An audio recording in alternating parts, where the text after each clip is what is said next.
Mecum Auctions in Southern California. It is a match made in muscle car heaven. And for the fourth year in a row, we are in SoCal, where cars are life. It's another terrific crowd, poised and in place and ready to go on this, our second of 3 days at the Anaheim Convention Center. 750 cars are here as well as we continue with Mecum Auctions, collector cars and more, only on NBCSN. When this Mustang rolled off the assembly line in 1967, Bill, maybe it had a 390, maybe it had a 289, maybe even a 6-cylinder. But now what does it have? Wait for it.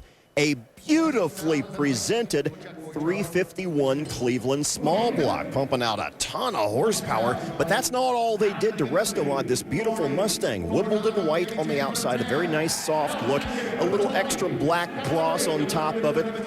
4 corners all the way around. American racing wheels upgraded to Michelin radials. In addition to that, a new suspension and Dakota gauges on the inside. Guys, if you are looking for a sweet little hot rod from 1967, Scott, this one comes your way in scant moments. I think it's going to be reasonably priced.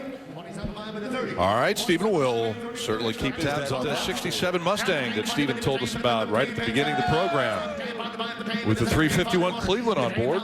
You know, one thing we've learned over the past couple of days here is the popularity of the Ford Mustangs in Southern California. And not only stock original, but modified cars as well. There are so much aftermarket equipment available to upgrade power plants, suspension, braking systems. And this one's got kind of a nice sprinkling of all of that, Stephen. I want you guys to take a look under here, JK. Look at this gap that you're shooting right here. It's a good thing that they tried this with the 67 platform, because I don't know about you guys, but I think with the Cleveland, remember, the Cleveland's a bigger engine. It's not that much heavier, but it just takes up more real estate. Those big Cleveland heads are kind of poke out on each side of the engine.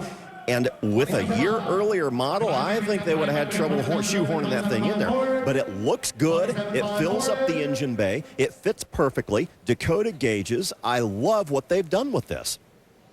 Yeah, and it's not a high-dollar build. Right now we've got bidding in the $25,000 range. It may go a little higher than that, but this is a very good representation of sort of what the lightly modified Southern California car culture is all about. Vintage car, some modern upgrades, best of both worlds. Yeah, and trading higher than what a 67 Mustang that hadn't been breathed on would be selling for, but I guess that goes, the bid goes on. Huh? Yeah, it does, $25,000. And we move next to a 1949 Willis Jeepster that has gone through